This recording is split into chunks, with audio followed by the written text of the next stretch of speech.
नमस्ते, सदावस्तले मातृभूमि, जय हिंद। दोस्तों शुरू करते हैं आज के डिफेंस समाचारों को।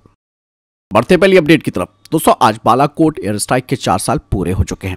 आज के दिन भारतीय वायुसेना ने पाकिस्तान में घुसकर बालाकोट में एयर स्ट्राइक की थी और वायुसेना की यह सर्जिकल स्ट्राइक पुलवामा हमले का बदला थी। इस एयर स्ट्राइक का नाम सुनते ही भारतीय आर्म फोर्सेस की शौर्य गाथा याद आती है। पुलवामा हमले के बाद से ही सेना ने पाकिस्तान से बदला लेने की पूरी कहानी लिख दी थी और उसके बाद बालाकोट एयर स्ट्राइक की गई। यानी कि पाकिस्तान दोस्तों बालाकोट के एयर स्ट्राइक को हमेशा याद रखेगा। बढ़ते अगली अपडेट की तरफ। दोस्तों चिनार कॉर्प्स के पूर्व commander lieutenant general KGS Dhillon ने अपनी किताब कितने गाजी आए कितने गाजी गए में दावा किया है कि पुलवामा हमले जैसे एक और हमले का प्रयास किया गया था, लेकिन उस दौरान सुरक्षा बलों ने आतंकियों के नापाक मंसूबों को नाकाम कर दिया। ढिल्लों ने दावा किया कि बहुत से लोग ये बात नहीं जानते हैं कि पुलवामा जैसा एक और आत्मघाती हमला करने की साजिश रची गई थी। हालांकि जब खुफिया एजेंसियों को आतंकियों के इस मॉडल के बारे में जानकारी मिली तो सेना और सुरक्षा एजेंसियों की टीम ने आतंकियों को मार गिराकर उनके मंसूबों को नाकाम कर दिया। ढिल्लों ने कहा कि सेना और अन्य सुरक्षा एजेंसियों की टीम ने 24 फरवरी 2019 की रात संयुक्त अभियान की योजना बनाई थी, जिसमें कि जैश-ए-मोहम्मद का आतंकी मारा गया था। बढ़ते अगले अपडेट की तरफ। दोस्तों जनरल इलेक्ट्रिक्स एरोस्पेस के वाइस प्रेसिडेंट ने कहा कि F414 INS-6 इंजन जो कि तेजस मार्क 2 और AMC मार्क 1 में लगेगा, इसके भारत में केवल लोकल असेंबली पार्ट्स ही नहीं बनाए जाएंगे, बल्कि इसको साथ में मिलकर विकसित भी किया जाएगा, वो भी ट्रांसफर ऑफ टेक्नोलॉजी के माध्यम से, जिसमें कि HAL और भारतीय प्राइवेट इंडस्ट्री पार्टनर्स शामिल होंगे। और इन प्राइवेट पार्टनर्स में Tata advance system, Mahindra aerostructures, Godrej aerospace शामिल है, जो कि F414 INS-6 इंजन का लोकल स्तर पर प्रोडक्शन करेंगे। उन्होंने कहा कि जनरल इलेक्ट्रिक की टीम भारत में होगी, जो कि F414 INS-6 इंजन के इंटीग्रेशन में सहायता भी करेगी एयरक्राफ्ट में लगाने के लिए। यही नहीं, उन्होंने कहा कि जनरल इलेक्ट्रिक की ये पूरी टीम इंजन के रन, टैक्सी ट्रायल और फ्लाइट ट्रायल तक भी भारत का साथ देगी।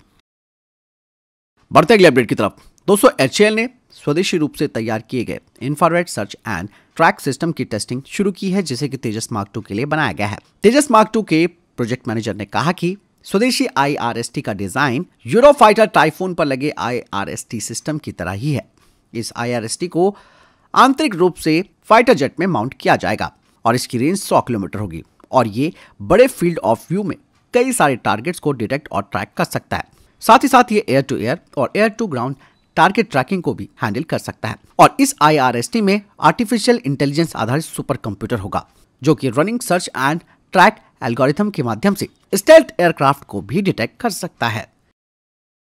बढ़ते अगले अपडेट की तरफ। दोस्तों एरोनॉटिकल डेवलपमेंट एस्टेब्लिशमेंट और vehicle research and development establishment ने 220 हॉर्स पावर डीजल इंजन को बनाने के लिए मूल्यांकन शुरू कर दिया है, जिन्हें कि तपस ड्रोन और आर्चर NG प्रोग्राम में इंटीग्रेट किया जाएगा।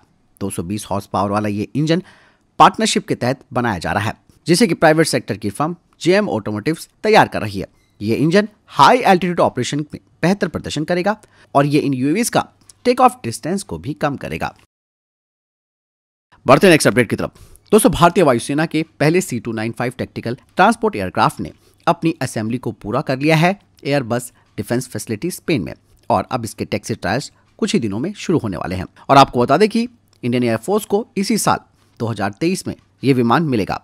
आपको बता दें कि भारतीय वायुसेना ने जो अतिरिक्त C295 MW का ऑर्डर दिया था उसे रद्द कर दिया गया है, जो कि 56 एयरक्राफ्ट की डिलीवरी के बाद दिया जाना था। इसकी जगह इंडियन एयरफोर्स ने 18 मीडियम ट्रांसपोर्ट एयरक्राफ्ट का टेंडर जारी किया है, ताकि पुराने AN-30 ट्रांसपोर्ट एयरक्राफ्ट को बदला जा सके, जिसके लिए इंडियन एयरफोर्स को 3 एयरक्राफ्ट मैन्युफैक्चरर से बिड्स भी मिली है। इसी बीच इंडियन नेवी ने भी 9 C295 medium range maritime reconnaissance aircraft का भी ऑर्डर देने पर विचार किया और Indian coast guard 6295 multi mission maritime aircraft को भी खरीदेगी। दोस्तों भारतीय वायुसेना को जो 3 बिड्स मिली है अलग अलग एयरक्राफ्ट मैन्युफैक्चरर से MTA प्रोग्राम के लिए, ऐसे में दोस्तों मैं कहना चाहूँगा कि एमरेर का जो C390 है वो एक बेहतर एयरक्राफ्ट है और ये अफोर्डेबल भी है और इसमें लेटेस्ट टेक्नोलॉजी का इस्तेमाल किया गया है। और खुद एमरेर ने इन्हें भारत में बनाने की बात कही है और इनमें स्वदेशीकरण के स्तर को बढ़ाने की भी बात कही है, क्योंकि दोस्तों मीडियम ट्रांसपोर्ट कैटेगरी में एमरेर C390 एक बेहतर एयरक्राफ्ट माना जा सकता है, जो कि किफायती भी रहेगा। बढ़ते अगले अपडेट की तरफ। दोस्तों भारतीय वैज्ञानिकों ने एक अनोखा कंप्यूटेशनल मॉडल विकसित किया है, जिससे कि इस बात का पता लगाया जा सकता है कि किस विमान पर बिजली कैसे गिर सकती है। भारतीय विज्ञान संस्थान IISc बेंगलुरु के शोधकर्ताओं ने इस मॉडल से जो भी परिणाम प्राप्त किए हैं उससे विमानों के लिए बेहतर बिजली के सुरक्षात्मक उपायों को डिजाइन करने में मदद मिल सकती है। दरअसल आसमानी बिजली विमान के लिए खतरनाक हो सकती है। हालांकि इस क्षेत्र में इस घटना का अध्ययन करना काफी कठिन भी हो जाता है। बिजली के हमले विमान की सतह को भी नुकसान पहुंचा सकते हैं और यह एयरक्राफ्ट की इलेक्ट्रॉनिक प्रणालियों को भी बाधित कर सकते हैं। यही नहीं, कई मामलों में ये विस्फोट का कारण भी बन सकते हैं। इस प्रोजेक्ट पर काम कर रहे इंजीनियरिंग विभाग के प्रोफेसर उदय कुमार ने कहा कि आमतौर पर एक विमान हर 1000 घंटे में एक बार बिजली की चपेट में आ जाता है और इस तरीके की घटनाओं की वो काफी बारीकी से जांच भी कर रहे हैं। आपको बता दें कि IISc टीम के द्वारा विकसित मॉडल 2 अलग-अलग विमानों की ज्योमेट्री पर लागू होते हैं, जिसमें कि एक DC-10 यात्री विमान और SDM लड़ाकू विमान मॉडल है। बढ़ते अगली अपडेट की तरफ। दोस्तों, भारतीय नौसेना का वार्षिक रिफिट सम्मेलन हाल ही में नौसेना कमान के मुख्यालय में आयोजित किया गया। इस सम्मेलन के दौरान मरम्मत योजनाओं, भारतीय नौसेना के पोतों पनडुब्बियों की ऑपरेशनल उपलब्धता और भारतीय नौसेना की बढ़ती जरूरतों को पूरा करने के लिए बुनियादी ढांचे के संवर्धन की योजना पर चर्चा की गई। इसके अलावा इस सम्मेलन के दौरान आने वाली चुनौतियों पर भी ध्यान केंद्रित किया गया और artificial intelligence, blockchain, quantum computation, IoT के लिए 5G, रोबोटिक्स आदि जैसी नवीनतम तकनीकों का उपयोग करने की बात कही गई। इस सम्मेलन के दौरान भारत सरकार की आत्मनिर्भर भारत की पहल के अनुरूप स्वदेशीकरण पर विशेष सत्र भी आयोजित किया गया। बढ़ते अगली अपडेट की तरफ।